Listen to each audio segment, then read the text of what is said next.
आज की इस वीडियो में हम पढ़ने जा रहे हैं science chapter diversity in the living world के सेकंड पार्ट को। अगर आपने पार्ट 1 नहीं देखा है तो उसका लिंक आपको वीडियो के डिस्क्रिप्शन से मिल जाएगा। शुरू करती हैं सेकंड पार्ट को। इसके लिए पढ़ेंगे एक्टिविटी 2.7 को। लिखा है कि अपने स्कूल की नर्सरी या किसी नर्सरी से 5 कॉमन पौधों के छोटे छोटे पौधे सैपलिंग्स यानी छोटे छोटे पौधे कलेक्ट करो और उन्हें स्कूल गार्डन में लगाओ, जैसे लेमन ग्रास, मैरीगोल्ड, सदाबहार जिसे पेरीविंकल भी कहते हैं, और भी ऐसे ही छोटे छोटे पौधे। इसे लगाने से पहले उनकी जड़ों और पत्तों की बनावट, पत्तों पर बनी लाइनों की बनावट को देखो। जो भी आपने देखा उसे टेबल 2.4 में लिखो। आगे आपसे पूछा गया है कि क्या तुम्हें लीफ वेनेशन और रूट टाइप के बीच कोई रिलेशन दिख रहा था। सदाबहार के प्लांट्स में टैप रूट होता है। यहाँ पर आपको देखने को मिलेगा कि सदाबहार के प्लांट्स में टैप रूट होता है और इसकी लीव्स में रेटिकुलेट वेनेशन होता है। तो आगे आपसे पूछा गया है क्या बाकी प्लांट्स में भी रेटिकुलेट वेनेशन होता है, उनमें भी टैप रूट्स होती हैं। आंसर है इसमें दूसरी तरफ लेमन ग्रास में फाइब्रस रूट होता है और इसकी लीव्स में पैरेलल वेनेशन होती हैं। अगला question, do other plants with parallel venation have fibrous root too. क्या जिन प्लांट में पैरेलल वेनेशन होता है उनमें भी फाइब्रस रूट होती है। तो इसका जवाब है कि आमतौर पर जिन प्लांट में रेटिकुलेट वेनेशन होता है उनमें टैप रूट होती हैं और जिनमें पैरेलल वेनेशन होता है उनमें फाइब्रस रूट होती हैं। एग्जाम्पल आपके सामने है कि चना, चिकपी यानी चना एक और एग्जाम्पल है जिसमें टैप रूट और रेटिकुलेट वेनेशन होता है। गेहूं के दाने में फाइब्रस रूट और पैरेलल वेनेशन होती हैं। आगे आपसे क्वेश्चन पूछा गया है क्या किसी प्लांट्स के सीड, रूट टाइप और लीफ वेनेशन में कोई रिलेशन होता है। क्या सारे सीड एक जैसी होती हैं। तो इसके लिए हम पढ़ेंगे एक्टिविटी 2.8 को। लिखा है कि कुछ चिकपीस यानी कुछ चने और मेस के बीजों को 2-3 दिन के लिए भिगो कर रखो। चने के बीज का भारी छिलका हटा दो। अब चना और मक्के के बीज का स्ट्रक्चर ध्यान से देखो। क्या ये स्ट्रक्चर सेम है या डिफरेंट। तुम देखोगे कि चने का जो बीज है वो 2 हिस्सों में बट गया है और हर हिस्से को कोटिलीडोन कहते हैं। जिन प्लांट्स के सीड्स में 2 कोटिलीडोन्स होती हैं उन्हें डाइकोटिलीडोन्स या डाइकोट कहती हैं। मेज के सीड यानी मक्के के बीज में एक पतला कोटिलीडोन होता है। ऐसे सीड्स वाले प्लांट्स को मोनोकोटिलीडोन्स या मोनोकोट्स कहते हैं। क्या आपने लीफ वेनेशन, रूट टाइप और सीड्स के कोटिलीडोन में की संख्या में कोई रिलेशन दिखा। डाइकोट्स में रेटिकुलेट वेनेशन और टैप रूट सिस्टम होता है जबकि मोनोकोट्स में पैरेलल वेनेशन और फाइब्रस रूट होती हैं। अभी आपने प्लांट्स और ग्रुप करने के तरीके सीखे। अब एनिमल्स के ग्रुप करने के भी डिटेल सीखते हैं, डिटेल में जानते हैं। टाइटल है हाउ टू ग्रुप एनिमल्स। इसमें लिखा है just like plant animal too are significantly different from one and other. Plants की तरह ही एनिमल्स भी एक दूसरे से डिफरेंट होती हैं। इतनी वैरायटी के एनिमल्स को हम कैसे ग्रुप कर सकते हैं, उन्हें ग्रुप करने के लिए कौन कौन से फीचर देख सकते हैं, आइए जानिए। एक्टिविटी 2.3 में आपने एनिमल्स को ग्रुप करने के कुछ बेसिक्स देखे हैं। अब इसे डिटेल में एक्सप्लोर करते हैं। एक्टिविटी 2.9 लिखा है कि टेबल 2.2 में आपने कुछ एनिमल्स की मूवमेंट लिखी थी। आपने और भी एनिमल्स को मूव करते देखा होगा। अब एनिमल्स के मूवमेंट के टाइप के बारे में सोचें। फिगर 2.7 में कई एनिमल्स दिखाए गए हैं। आप अपने देखे हुए और एनिमल्स भी ऐड कर सकते हो और एक पोस्टर बना सकते हो। आपने जो पोस्टर बनाया और फिगर 2.7 में जो एनिमल्स है वे मूवमेंट के लिए कौन कौन सा बॉडी पार्ट यूज़ करती हैं। इन एनिमल्स को टेबल 2.5 की लिस्ट में फिल करो। ये एनिमल्स कैसे मूव करते हैं और मूवमेंट में कौन कौन से बॉडी पार्ट्स काम आते हैं ये लिखो। तो इसके लिए ये टेबल है आपके सामने। फर्स्ट है, इसमें टेबल में फिल किया हुआ एनिमल एंट। मूवमेंट कैसे है, वो चलता कैसे है, वॉक कर। बॉडी पार्ट किसका यूज़ कर, कौन सा यूज़ करता है, लेग्स।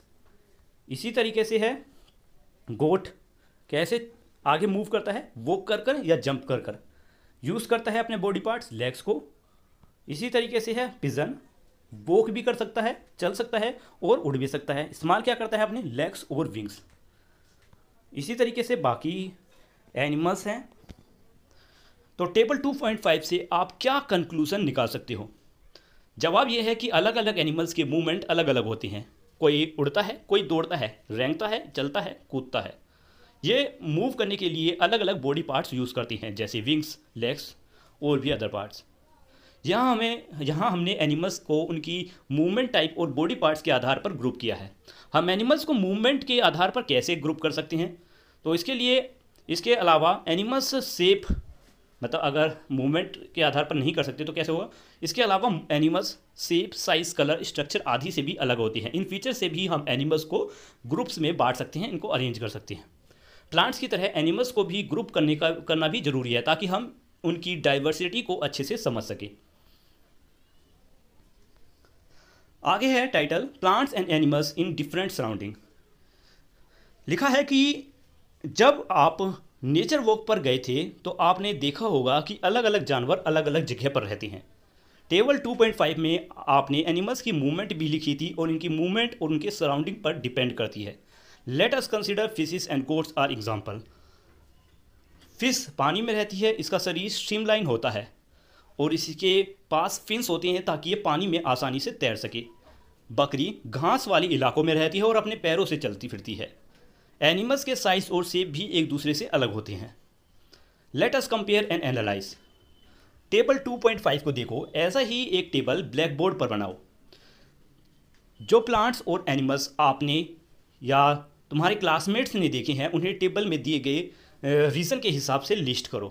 तो यहाँ पर आपके सामने एक टेबल है जिसमें एक फिल किया गया है और आपको बाकी के फिल करने हैं। यहाँ पर लिया गया है एनिमल कैमल, रहता कहाँ पर है? डेजर्ट में। फिश रहती कहाँ पर है? ओशियन में। लायन कहाँ पर? फॉरेस्ट में। इस तरीके से हमें फिल करना है इन्हें। तो इसे फिल करने के बाद आगे आपके लिए लिखा है कि अलग अलग जगहों में कौन से प्लांट्स और एनिमल्स पाए जाते हैं, इस पर भी ऑब्जर्वेशन क्लासमेट के साथ डिस्कस करो। टेबल 2.6 में देखकर आपको पता चलेगा कि एक जगह पर पाए जाने वाले प्लांट्स और एनिमल दूसरी जगह के प्लांट्स और एनिमल से कितने अलग होते हैं। नेक्स्ट है cactus with thick and fleshy stem in desert. इसके लिए लिखा है कि क्लासरूम डिस्कशन के दौरान एलेक्स ने बताया कि उसने राजस्थान के डेजर्ट में मोटी और फ्लैशी स्टीम वाले कैक्टस प्लांट देखे थे। माया ने बताया कि उसने हिमाचल प्रदेश में डेडोर के पेड़ देखे हैं। ये पेड़ कोनिकल शेप के होते हैं और इनकी ब्रांचेस फ्लेक्सिबल और स्लोपिंग होती है। देखो कि अलग अलग जगहों के ये प्लांट्स एक दूसरे से कितने अलग होते हैं। ऐसा क्यों है? क्यों अलग अलग रीजन की बायोडाइवर्सिटी अलग होती है? तो चलिए समझिए। डेजर्ट में पानी बहुत कम मिलता है। गर्म डेजर्ट दिन में बहुत गर्म और रात में बहुत ठंडा होता है। इसलिए ऐसे इलाकों में प्लांट्स और एनिमल मिल जाते हैं जो दिन की गर्मी और रात की ठंडी दोनों को सहन कर सके। डेजर्ट के प्लांट की फ्लैशी स्टेम डेजर्ट के जो प्लांट हैं उनकी फ्लैशी स्टेम पानी स्टोर कर सकती है, जिनमें वे गर्मी में भी सर्वाइव कर पाते हैं। बहुत ठंडे इलाकों के माउंटेन्स पर बर्फबारी हो रहती है। ऐसे में ट्रीज़ को सर्वाइव करने के लिए स्नो को आसानी से नीचे गिरना होता है। डेडोर ट्री का कोनिकल शेप और ढलान वाली ब्रांचेस इस काम में आसान बना देती है। अब आप समझ गए होंगे कि अलग अलग जगहों की अलग अलग परिस्थितियों की वजह से बायोडाइवर्सिटी अलग होती है। आगे लिखा है कि अब राजस्थान के हॉट डेजर्ट के कैमल और लद्दाख के कोल्ड डेजर्ट के कैमल की तस्वीर देखो। इनमें आपको क्या डिफरेंस दिख रहे हैं? ये डिफरेंस उन कैमल को क्या फ़ायदे देती हैं? तो इसका जवाब है कि हॉट डेजर्ट का कैमल लंबे पैर और जोड़ों के खुर वाला होता है। एलेक्स बताता है कि उसकी दादी ने कहा था कि लंबे पैर और चौड़े हूफ्स कैमल्स को रेगिस्तान की रेत में धंसे बिना चलने में मदद करते हैं। दूसरी तरफ वहीं कोल्ड डेजर्ट के कैमल की ऊंचाई और पैर हॉट डेजर्ट के कैमल से छोटे और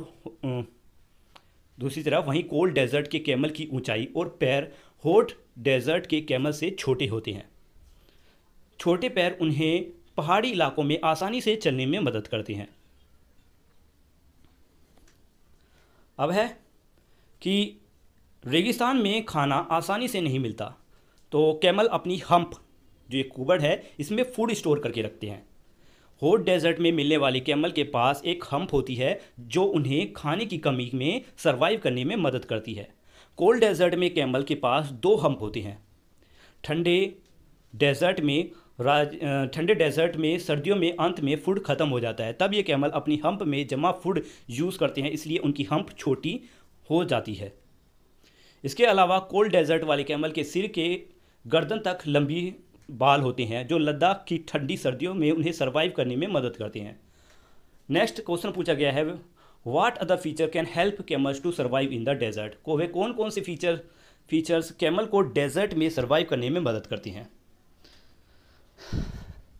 आगे लिखा है कि और स्टूडेंट्स भी अपनी ऑब्जर्वेशन शेयर करती हैं कि राजस्थान के काशी ने बताया कि कैमल बहुत कम यूरिन बाहर निकालती हैं, उनका डंग ड्राई होता है और वो पसीने नहीं बहाते। कैमल अपने शरीर से ज़्यादा पानी नहीं खोते, इसलिए वो कई दिनों बिना पानी के सर्वाइव कर सकती हैं।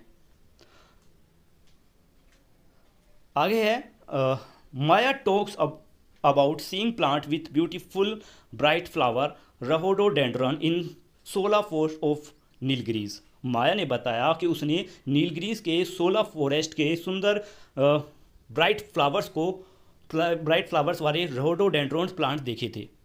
वहाँ रोडोडेंड्रॉन प्लांट छोटे कद के होती हैं और उनकी लीव्स भी छोटी होती है ताकि माउंटेन टॉप की तेज हवाओं में सर्वाइव कर सके।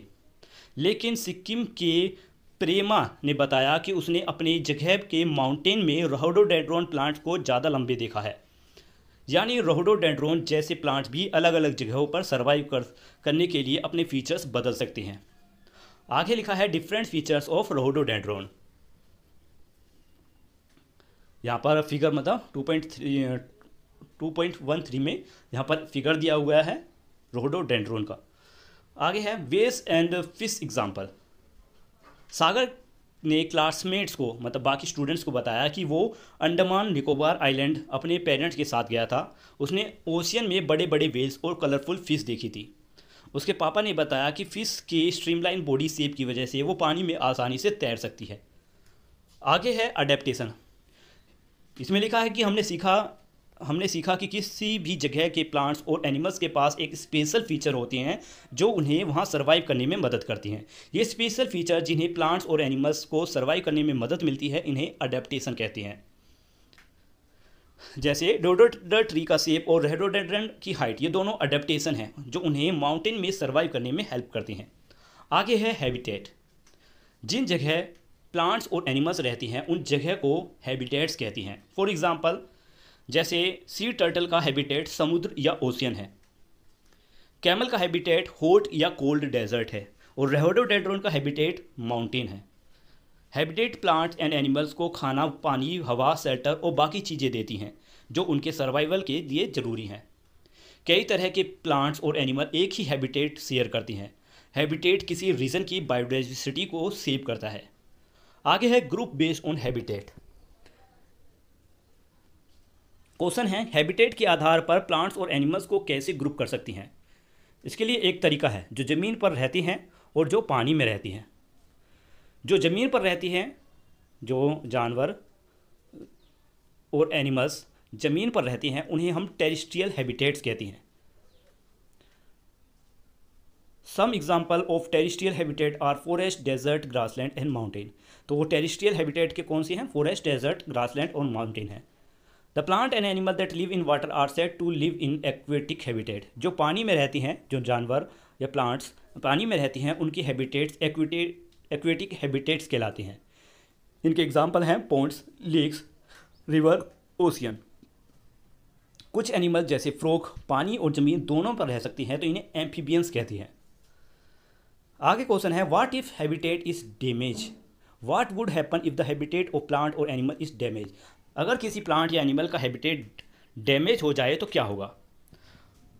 अगर गोट को घास ना मिले तो क्या होगा। क्या फिश पानी के बिना सर्वाइव कर पाएगी।